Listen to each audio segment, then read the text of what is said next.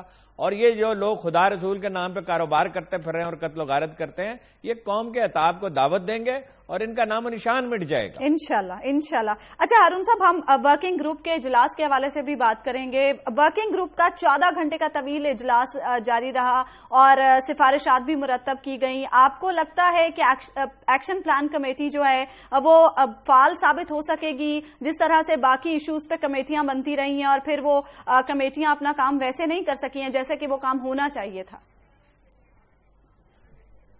مجھے تو یہ خیال ہی نہایت مذکر خیز لگتا ہے. میں اس سے بھی زیادہ سخت لفظ استعمال کرنا چاہتا ہوں. Committee what committee? حکومت ہم نے بنائی کس لیے ہے کہ وہ قانون نافذ کرے اور مجرموں سے ڈیل کرے جہاں جس چیز کی ضرورت ہے. آپ اپنا کام کریں جس طرح کے کر رہے ہیں، اداروں کو متحرک کریں، نیکٹا کو متحرک کریں، انٹیلیجنس کو سنکرونائز کریں، اور کمیٹی اگر کوئی ایسی سفارشات دیتی ہے جس سے امپروومنٹ ہو سکتی ہے تو اس کو ضرور اختیار کر لیں. یہ مولانا فضل الرحمان کی تھیوری ہے کہ سب لوگوں کی رائے ہونی چاہیے. ایڈمنسٹریشن میں کسی کی کوئی رائے نہیں ہوتی. جس آدمی کو اختیار دے دیا جاتا ہے پالیسی کے مطابق وہ اسے استعمال کرتا ہے. اگر وہ پالیسی سے انحراف کرے یا اپنے اختیار کو مس یوز کرے تب اس پہ اعتراض ہوتا ہے. یہ تو ایسی ہی بات ہے کہ کوئی تھانے دار مجرموں کو گرفتار کرنے سے پہلے محلے کی مسجد میں ایک کمیٹی بنایا اور وہاں بیٹھا مذاکرات کرتا رہے. ایڈمنسٹریشن اس طرح نہیں چلتی. حضرت عمر نے کہا تھا اونٹ کی ناک میں 2 نکیلیں نہیں پہنائی جاتی ہیں. اس طرح نہیں ہوتا.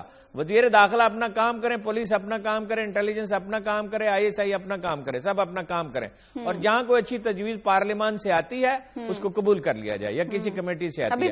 یہ کمیٹیاں بہت وقت ضائع کرتی ہیں اور بہت کنفیوژن پیدا کرتی ہیں. دیکھیں جی، یہ کمیٹی وقت ضائع کر رہی ہے، بالکل میں اس بات سے اگری ہوں، لیکن اس کے پاس ضائع کرنے کے لیے وقت جو ہے نا وہ صرف 1 دن کا رہ گیا. کیونکہ وزیر اعظم نے ہم نے اپنے وزیر اعظم کی بات کو بہت سیریسلی لیا تھا. انہوں نے پشاور میں کہا تھا کہ 7 دن کے اندر اندر ایک جامع ایکشن پلان انسداد دہشت گردی کا سامنے آ جائے گا.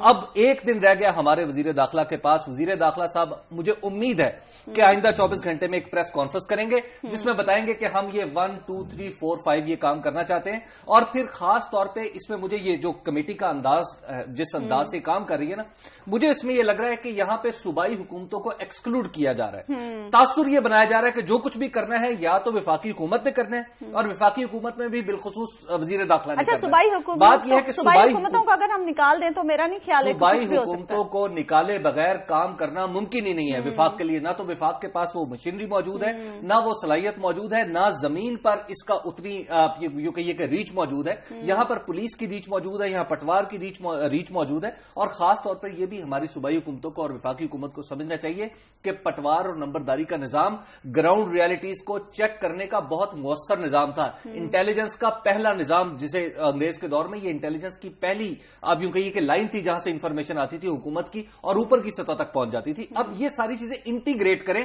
ہمیں اب زیادہ فلسفیکل گفتگو میں نہ الجھائیں. اچھا ہارون صاحب، آپ نے سٹوری بریک کی تھی ہمارے ناظرین کے لیے کہ نون لیگ اور پاکستان تحریک انصاف کا معاہدہ ہو گیا ہے. معاہدہ تو ہو گیا ہے، دستخط کب تک ہوں گے اور کیا اس بات کا امکان ہے کہ خان صاحب پارلیمنٹ میں بھی آئیں گے؟ جی ڈیفینیٹلی دستخط ہو جائیں گے. یہ یعنی معاہدے کا فیصلہ ہو گیا، معاہدہ نہیں ہوا. اچھا، اور جب یہ طے ہے دونوں طرف سے 100% طے ہے کہ معاہدہ کیا جائے گا. جیسے یہ بیٹھیں گے وہ صرف اس میں یہ مسئلہ تھا کہ وہ ڈرافٹ خان صاحب کو دکھانا چاہتے تحریک انصاف والے، وہ وزیر اعظم کو دکھانا چاہتے تھے ورنہ اتفاق رائے تھا. دوسری بات یہ کہ پارلیمنٹ میں وہ لازمن جائیں گے. جیسے ہی کمیشن بن جائے گا پارلیمنٹ میں جائیں گے، اپنا رول پلے کریں گے. اور میرا گمان یہ ہے کہ جن سیٹوں پہ دھاندلی ہوئی اسٹیبلش ہوگا اس پہ الیکشن ہوں گے اور تحریک انصاف کی سیٹیں بڑھ جائیں گی اور وہ ایوان میں بھی قائد حزب اختلاف ہوں گے عمران خان. ایک بات میں یہ کہنا چاہتا ہوں جو کل سے بڑا ایشو بنا ہوا ہے، یہ الطاف حسین صاحب نے بڑی غلط بات کی کہ جی مسجد کو گرا دیا جائے. اور بھائی یہ مسجد ہمارے پیسے سے بنی ہے، سرکاری مسجد ہے، عوام کے خون پسینے کی کمائی ہے. اس آدمی کو اٹھا کے باہر پھینکیں، یہ سرکاری ملازم ہے اور وہاں کسی ایسے شخص کو لگائیں جو سیاست پہ گفتگو نہ کرا. ویسے تو سب مساجد میں ایسے لوگ ہونے چاہیے، چاہے وہ سرکاری ہوں یا غیر سرکاری ہوں. سرکاری مساجد چند درجن ہی ہوں گی جس میں کوئی فرقہ وارانہ گفتگو نہ ہو. مسجد کیوں گرائی جائے جی؟ یہ مسجد تو ہمارے پیسے سے بنی ہے، خون پسینے کی کمائی سے. اچھا ہارون صاحب، آپ بھی ہمارے ساتھ موجود ہیں، حبیب صاحب بھی موجود ہیں. ڈسکشن کا سلسلہ جاری رکھیں گے لیکن ابھی وقت ہوا ہے ایک بریک کا.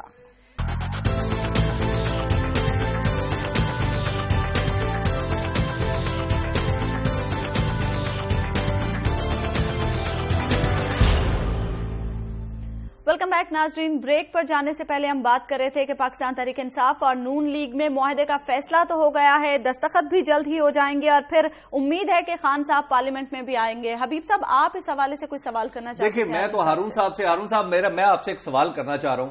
وہ یہ ہے کہ انتخابی اصلاحات جن کی یہ بات کر رہے تھے وہ بھی کیا اس معاہدے کا حصہ بنے گی یا نہیں بنے گی, کیونکہ اصل تو شور اس پہ تھا. جی, سارا فوکس انتخابی اصلاحات پہ ہی ہوگا جہاں تک میں سمجھ سکا ہوں. جب یہ عدالتی کمیشن کی رپورٹ سامنے آئے گی, میرا اندازہ ہے کہ نئے الیکشن کا اعلان نہیں ہوگا, اس لیے کہ اس سے ڈی اسٹیبلائز ہو جائے گا ملک. اور عدالتیں اس طرح کے معاملات میں, آپ کو جنیجو کیس یاد ہوگا کہ ان کی حکومت کو بحال کرنے کا فیصلہ کیا گیا تھا, مگر یہ تھا کہ نئے الیکشن جو ہیں وہ ضروری ہیں, ظاہر ہے ضروری تھے. تو اصل میں فوکس اسی پہ ہوگا کہ نئے الیکشن ٹھیک ہوں. اور الیکشن کمیشن کی میرا خیال ہے تشکیل 9 ہوگی, ان 4 ممبروں کو جانا ہوگا. چیف الیکشن کمیشن پہ تو اظہار اعتماد کیا گیا ہے, اور باقی سارا سسٹم جو ہے اس کو ماڈرنائز کرنے کی کوشش کی جائے گی. ویسے میرا خیال ہے کہ اس سے بھی ایک اہم پہلو ہے, وہ یہ سبق سیکھا ہے جیتنے والوں نے اس دفعہ کہ جی اس طرح کی فتح کے بعد ذلت بہت اٹھانی پڑتی ہے. میرا خیال ہے کچھ نہ کچھ احتیاط آئندہ کریں گے. باقی عوامی دباؤ تو رہنا چاہیے اور میڈیا کا. لیکن ہارون صاحب, میں نے کئی لوگوں سے بات کی, خاص طور پہ تحریک انصاف کے کئی لوگوں سے بات کی, بلکہ ان میں سے ایک آدمی تو وہ بھی تھا جو الیکشن ہارا تھا اور جس کے خیال میں بہت بڑی دھاندلی ہوئی تھی. میں نے ان سے پوچھا کہ بھائی آپ مجھے یہ بتائیں کہ الیکشن میں آپ کون سا پروسیس ہے جس میں اصلاح چاہتے ہیں, کس جگہ پہ اصلاح چاہتے ہیں. مزے کی بات یہ ہے کہ تحریک انصاف نے اب تک ایسا کوئی کام نہیں کیا کہ جناب یہ پورا الیکشن پروسیس ہے, کاغذات نامزدگی سے لے کے رزلٹ کی اناؤنسمنٹ تک, کہ ہم نے کہاں پر کیا اصلاح کرنی ہے. یہ بہت بڑا ابھی کوشچن ہے کہ یہ جب پارلیمنٹ میں جائیں گے تو ایسا نہیں ہے. نہیں, ایسا نہیں ہے. نیچے کام نہیں ہوا ہے, بہت سے لوگ نہیں جانتے, لیکن اوپر کی سطح پہ بہت کام ہوا. بات یہ ہے کہ تحریک انصاف دھاندلی کو دعوت تو خود تحریک انصاف ہی نے دی تھی. کوئی تیاری نہیں تھی, الیکشن کے نظام کا پتہ نہیں تھا, اور پولنگ ایجنٹ مقرر نہیں کیے تھے, امیدوار آخر میں لانچ کیے, کوئی لوگوں کی ٹریننگ تھی ہی نہیں. 80% پولنگ اسٹیشنوں پہ عمران خان خود مانتے ہیں کہ پولنگ ایجنٹ نہیں تھے.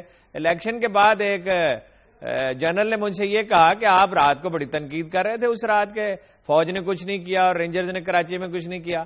تو اس پارٹی کے بارے میں آپ کا کیا خیال ہے جس کے 80% پولنگ اسٹیشنوں پہ پولنگ ایجنٹ ہی نہیں تھے؟ وہ بھی تو اپنا رول پلے کرتے.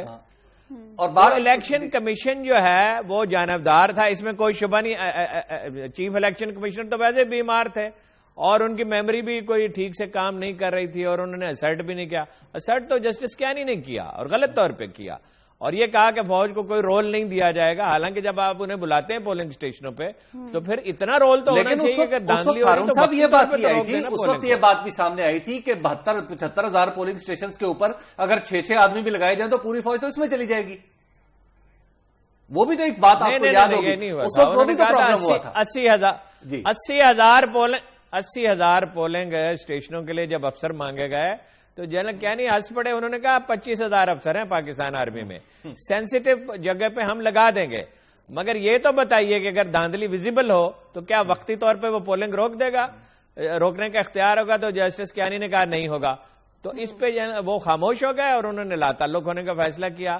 اور بعد میں ایک موقع پر انہوں نے مجھ سے کہا کہ میں فوج کو کیوں کالا کراتا جی, جب اختیار ہی نہیں ہے, کیونکہ اتھارٹی کے ساتھ ذمہ داری ہوتی ہے. ذمہ داری اگر ہے اور اتھارٹی نہیں ہے تو کہے کہ اپنی ذمہ داری کو کیوں لیں. حبیب صاحب, اب میرا خیال ہے کہ یہ سارے ملک میں ڈیبیٹ ہوئی ہے, سب لوگ سمجھ رہے ہیں, اور میرا خیال ہے کہ اگلے الیکشن میں دھاندلی سے تو یہ بات نہیں آئیں گے, یہ آپ لکھ لیں, یہ ان بلٹ ہے, لیکن اس کے مقابلے میرا خیال 2-4-5% ہی ہوگی اب. اچھا حبیب صاحب, اس ساری سچویشن کو دیکھ کے ایک سوال ذہن میں یہ بھی آتا ہے کہ اتنے لمبے عرصے تک دھرنا دیا گیا, لوگ باہر بیٹھے رہے, اب یہ جو معاہدہ ہوگا کیا اس سے وہ تمام مطالبات پورے ہو پائیں گے؟ دیکھیں, یہ جو مطالبات 126 دن کے دھرنے کے بعد اور پھر واپس جا کے انہوں نے جو میٹنگز کی اور اس کے نتیجے میں یہ معاہدہ ہو رہا ہے, یہ اس سارے کام کے سے پہلے بھی ہو سکتا تھا. آپ کو یاد ہوگا کہ جب یہ خاص طور پر دھرنے کا اعلان ہوا تھا تو اس وقت وزیر اعظم نے ٹیلی ویژن پر آ کر کہا تھا کہ میں اس طرح کا ایک جوڈیشل کمیشن بنا سکتا ہوں, اور جب اس کے لیے خط بھی لکھ دیا گیا تھا. اگر اس وقت عمران خان صاحب یہ ان کی بات سن لیتے اور کسی طریقے سے یہ ساری ڈیٹیلز اس وقت ڈلوا لیتے اور اس وقت ان کا بہت بڑا پریشر تھا. اب تو پریشر عمران خان کے اوپر بھی ہے گفتگو کرنے کا, لیکن اس وقت ان کے اوپر یہ پریشر نہیں تھا, تو اس وقت کرا لیتے. تو یہ ساری ڈیٹیلز جو آج طے ہو رہی ہے, یہ تو آج سے کوئی 126 دن پہلے طے ہو سکتی تھی, اور شاید اب تک ہم ریزلٹس بھی لے چکے ہوتے. لیکن بہرحال عمران خان صاحب کی سیاست کے ذمہ دار وہ خود ہے, اور وہ دیکھتے ہیں کہ وہ کیا کرتے ہیں اب آئندہ. اچھا حبیب صاحب, آپ کے پاس ایک خبر بھی ہے. حبیب اکرم صاحب وہ فارسی کا محاورہ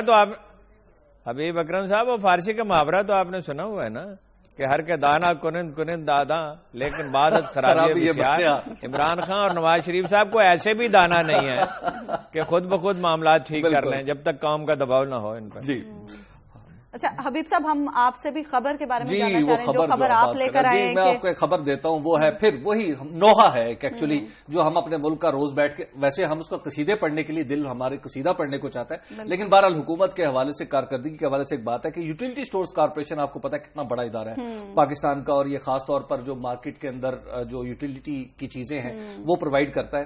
یہ اس میں بڑا دلچسپ لطیفہ ہوا. 2012 اور 13 کا جب حسابات اس کے سامنے آئے تو ذمہ داروں نے کہا کہ جناب ہم نے 1 ارب اور 25 کروڑ روپے منافع کما لیا. اب بورڈ آف ڈائریکٹرز نے کہا جی 1 ارب 25 کروڑ روپے بڑا منافع کمایا, تو انہوں نے ساتھ ہی مطالبہ کیا مینجمنٹ نے کہ جناب آپ ایسا کریں, ہمیں بونس بھی دے دیں. انہوں نے کہا اچھا بونس بھی دے دیں. تو وہاں پر ایک شریف آدمی اٹھے, انہوں نے کہا حضور یہ 1 ارب 25 کروڑ روپے آپ نے منافع تو کما لیا, لیکن یہ ہے کہاں پہ؟ اچھا, انہوں نے کہا جی وہ ہم نے کما لیا. وہ پھر زبانی کلامی منافع تھا کہ یہ منافع بینک میں ہے, اشیاء کی صورت میں کہاں موجود ہے. انہوں نے کہا جی دیکھیں بس آپ مان لیں ہم نے 1.25 ارب روپیہ منافع کما لیا. اس پہ انہوں نے کہا کہ جناب ایسا ہے کہ اس کو آڈٹ کرواتے ہیں. مزے کی بات ہے کہ پھر اگلے 6-7 مہینے آڈٹ ہوا, جس کا کچھ حصہ آج تک بھی جاری ہے. آڈٹ میں یہ پتا چلا کہ 1.25 ارب منافع کی بجائے کوئی 90 کروڑ روپے کا نقصان کیا 2012 اور 13 کے درمیان. اچھا, اب اس کے ساتھ ساتھ پھر آپ وہاں پر مزید کام دیکھیں. مزید یہ ہوا کہ وہاں پہ یہ فیصلہ ہوا کہ اب ایسا کرتے ہیں 2014 اور 15 کے لیے, یعنی یہ جو مالی سال چل رہا ہے, اس کے لیے ایک بزنس پلان بنا لیتے ہیں تاکہ ہم اپنی یوٹیلیٹی سٹورز کارپوریشن کو با منافع بنا سکیں. وہ بزنس پلان اصولی طور پر تو اسی وقت آ جانا چاہیے تھا, یعنی 2014 جب 2014 ختم ہو گیا, تو اب تک وہ بزنس پلان نہیں بن سکا, اور اب وہ بزنس پلان لائیں گے بھی تو کیا کریں گے. دوسری طرف ایفیشنسی کی صورتحال دیکھیں.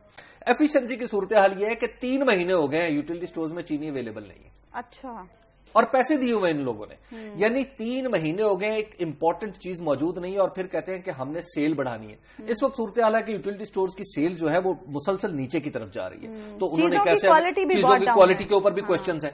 تو لہٰذا اب وہاں پوری, اچھا پھر چوتھی ایک بات اور بھی کہ پاکستان پیپلز پارٹی کی حکومت جو بہت نوکریاں دیتی ہے, 4000 اس کی گنجائش تھی ملازمین کی, 4, اور اس میں 8000 ملازمین مزید بھرتی کر لی ڈیلی ویجز کے اوپر, اور اس طرح کے. اب پورے کا پورا سسٹم جو ہے یوٹیلیٹی سٹورز کا کولیپس ہونے کو ہے.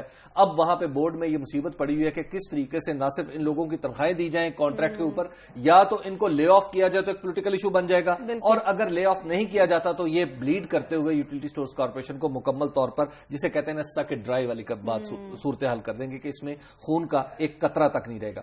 اب جناب اس کا نتیجہ, اس وقت کے جو معاملات رکے ہوئے ہیں, اس کا نتیجہ یہ ہوا کہ 2013 اور 14 کے جو حسابات تھے وہ ان آڈیٹڈ تو آ گئے ہیں, لیکن آڈٹ ان کا بھی نہیں ہو سکا. یعنی ایک گویا صورتحال اس ہمارے قومی ادارے کی, جس کو حکومت نے خاص طور پر پرائسز کو کنٹرول کرنے کے لیے اور مارکیٹ انٹرونشن کرنے کے لیے تخلیق کیا تھا, وہ مصیبت میں پھنسا ہوا ہے, اور اس ادارے کا کوئی پرسان حال نہیں ہے اس وقت. تو یہ ایک وہ سٹوری ہے جو پاکستان کے تقریباً سارے اداروں میں ہمیں نظر آتی ہے. بالکل ہارون صاحب, ہم بڑے بڑے ایشوز کو تو روتے ہیں, جو قومی اداروں کے معاملات ہیں ان پر بھی تو حکومت کو توجہ دینے کی سخت ضرورت ہے. یہ بڑا ایشو ہے, یہ چھوٹا ایشو نہیں ہے, اور ایک یہ بہت بڑے اصول کی خلاف ورزی ابھی ہمارے لیے سیکیورٹی کا ایشو سب سے بڑا ایشو بنا ہوا ہے نا. ابھی ہمارے لیے سیکیورٹی کا ایشو سب سے بڑا ایشو. جی وہ ٹھیک ہے, مگر یہ بھی بڑا ایشو ہے, یہ مستقل ایشو ہے. رسول اللہ صلی اللہ علیہ وسلم نے فرمایا تھا کاروبار حکومت کا کام نہیں ہے, اور یہ قیامت تک اس کو ٹھیک نہیں کر سکتے. وقتی طور پر شاید منافع میں بھی چلا جائے اگر دباؤ ہو, لیکن حکومت نہیں کر سکتی یہ کام. اس کو پرائیویٹائز کریں, کسی کنٹریکٹر کو دے دیں, اور کوئی اس سے پیسے لینے کی ضرورت نہیں ہے, مینجمنٹ اس کو دے دیں, اس کو پرائیویٹ کا شیئر دے دیں 10%, 12%, 15%, کوئی اچھی ریپوٹیشن کی کمپنی ہو، یہ اگلے سال آپ کو اس میں خسارہ ہو سکتا ہی نہیں ہے، اس لیے کہ جس بھاؤ چیزیں بیچی جاتی ہیں اسے کم از کم 15-20% کم پہ خریدی جاتی ہیں، اگلے سال آپ کو 2-3 ارب روپے کوئی نہ منافع وہ کما دیں گے۔ یہ اس کاروباری اداروں کے مینجمنٹ حکومت کا کام نہیں ہوتا، کبھی دنیا میں یہ تجربہ آج تک کامیاب نہیں ہوا، اگر ایسا ہو سکتا تو دنیا میں سوشلزم بھی کامیاب ہو جاتا۔ اور پھر ہمارے جو وزیر ہے، خاص طور پر وزیر انڈسٹری جو ہیں جناب غلام مرتضیٰ جتوئی صاحب، انہیں بھی توجہ کرنی چاہیے کہ یہ ان کے تحت آتی ہے، ان کی وزارت کے تحت یہ ادارہ آتا ہے، یہ ادارہ بھی مسلسل گراوٹ کا شکار ہے، اور اس کے ساتھ دوسری طرف آپ دیکھ لیں پاکستان سٹیل مل، وہ بھی گراوٹ کا شکار ہے۔ اب پاکستان سٹیل مل کا بھی مسئلہ تقریباً اسی طرح کا ہے۔ غلام مرتضیٰ جتوئی صاحب کو اور قطع کلام معاف جی، غلام مرتضیٰ جتوئی صاحب کو میں جانتا ہوں، ان کے بس کا یہ کام نہیں ہے، وہ سیاسی آدمی ہے، سیاسی کام کر سکتے ہیں، اس سے جان چھڑائیں، اس کو پرائیویٹائز کریں، بڑے اچھے آدمی ہیں ویسے وہ، پرائیویٹائزیشن لیکن یہ ان کے بس کی بات نہیں ہے، یہ پرائیویٹائزیشن آخر ہوگی، آپ لکھ لیں انشاءاللہ ایک دن ہوگی، ہر سرکاری ادارے کی پرائیویٹائزیشن جو کاروباری ہے۔ حکومت کا یہ کام ہی نہیں ہے، حکومت کا کام ہوتا ہے law and order, tax collection, حکومت کا یہ کام ہی نہیں ہے، حکومت کے دو بنیادی کام ہیں۔ لیکن ہارون صاحب ہم تو ان کے ساتھ جذباتی سی باتیں منسلک کر لیتے ہیں، البتہ مارکیٹ انٹرونشن کا جو آپ کا نظریہ ہے ختم ہو گیا، کوشش کریں گے کہ ہم مزید بھی اس حوالے سے آنے والے پروگرامز میں ڈسکس کر سکیں۔ اب آج تک کے لیے ہمارے پروگرام کا وقت ختم ہو گیا۔ ہارون صاحب بہت شکریہ، آپ نے ہمیں کراچی اسٹوڈیو سے جوائن کیا، اور حبیب صاحب آپ کا بھی بہت شکریہ کہ آپ یہاں سے موجود رہے۔ کل آپ سے ملاقات ہوگی کچھ نئی خبروں کے ساتھ، نئے تجزیوں کے ساتھ، تب تک کے لیے اللہ حافظ۔